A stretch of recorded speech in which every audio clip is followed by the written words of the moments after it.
Theories abound regarding the origins of morality in the family of man. Historically, there are certain principles that have manifested in similar ways as central components of every culture in the world.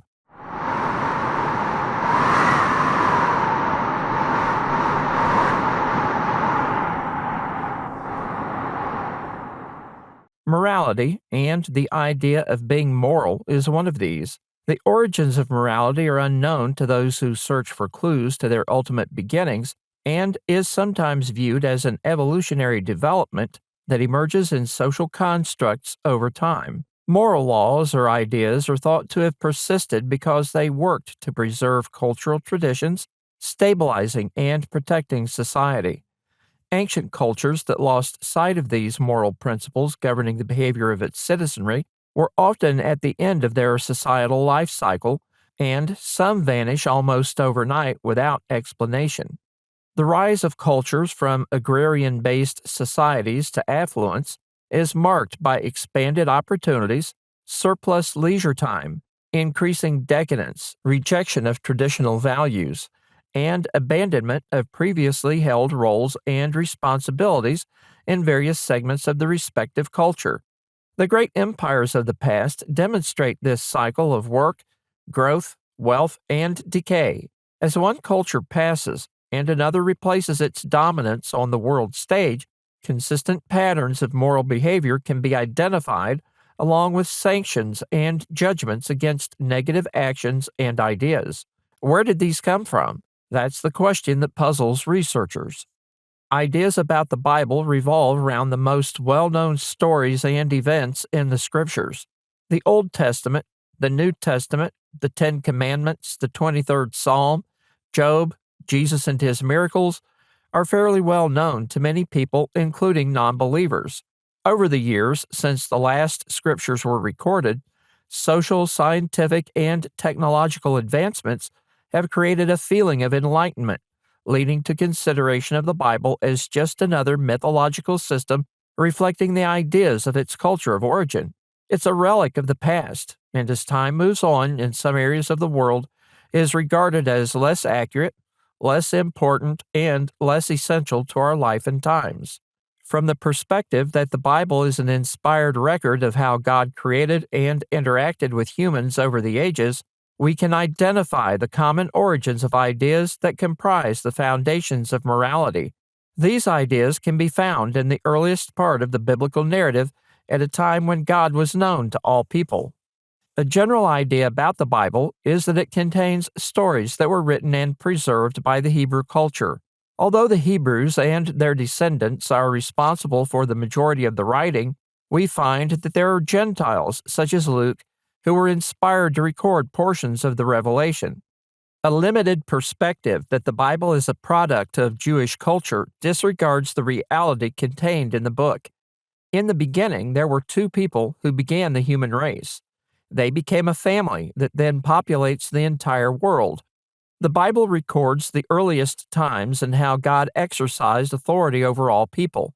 As we examine the record, we find evidence of moral laws and the fact that others outside the family of Abraham knew who God was. All of this points to God as the originator of morality in the minds of humans. Examples of this include warnings and sanctions against murder that are found in the story of Cain and Abel in Genesis 4. Abimelech received a warning from God after taking Sarah, Abraham's wife, into his house in Genesis 20:1-7. Melchizedek, perhaps one of the most enigmatic characters in the Old Testament, was king of Salem, a Jebusite city, and a priest of God in Genesis 14:18, who blessed Abraham and is referred to in the book of Hebrews as a type of Christ. Balaam, a mercenary prophet of Mesopotamia, was hired by Balak to curse Israel as they passed through Moab. Balaam knew God, and although he was warned by the Lord, he attempted to do this, but was only permitted to speak the words God gave him in Numbers chapters 22-24.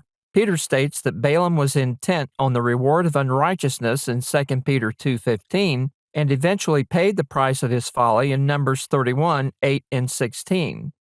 Job wasn't a Hebrew or descendant of Abraham, But he and his friends knew God and feared him, as can be seen throughout the narrative in the book of Job. Jonah was sent to warn Nineveh that God was going to destroy them if they didn't repent. Later, the prophet Nahum described God's judgment against the Assyrians, which was fulfilled.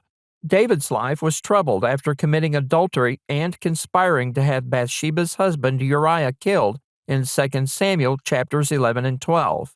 Paul the apostle condemned incest in his rebuke of the Corinthians for accepting and applauding the fact that one of them had taken his father's wife, which Paul noted not even the Gentiles approved of, in 1 Corinthians 5, 1 through 5. We might think of the Bible as a product of Hebrew culture and is limited to that society, but the Bible reveals that God was known to other nations at one time, although they transformed that knowledge into myth.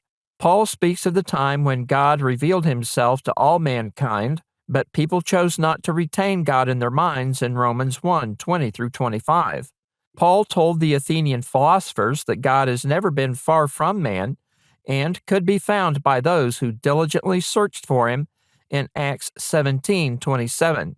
From the earliest period of biblical history, known as the patriarchal dispensation, during which God spoke to the heads of households, we find evidence of some of the earliest conditions defined by the Lord by which humans were to live. These translated into the moral laws governing cultures throughout time and continue today. This shows that morality wasn't a development of evolution or the hallmark of advanced cultures. It's evidence that they originated with God, who placed limits on the activities of humans. Limitations designed to guard us from harmful actions, practices, and their consequences, physically, socially, and spiritually. God observed that man's thought was evil continually in Genesis 6:5 and 8:21, which is evident in the description of the state of the world at the time of Noah in Genesis 6:11 through 12. Moral codes appearing in every society around the world mirror similar standards of conduct, formulate similar ideas of right and wrong, differ from the natural inclinations of humans, and point to a common origin, God. These also mirror spiritual truths and sanctify things that God wishes us to respect. As we look carefully at the Bible, we find conditions put in place by God as part of His design for human life. We can identify 3 universal laws that remain in place today and are in force for all of humanity. In the next few lessons, we'll discuss these universal laws, their application in our lives, and their spiritual significance in our relationship with God, as well as their relevance to His promise to send Christ into the world to save us.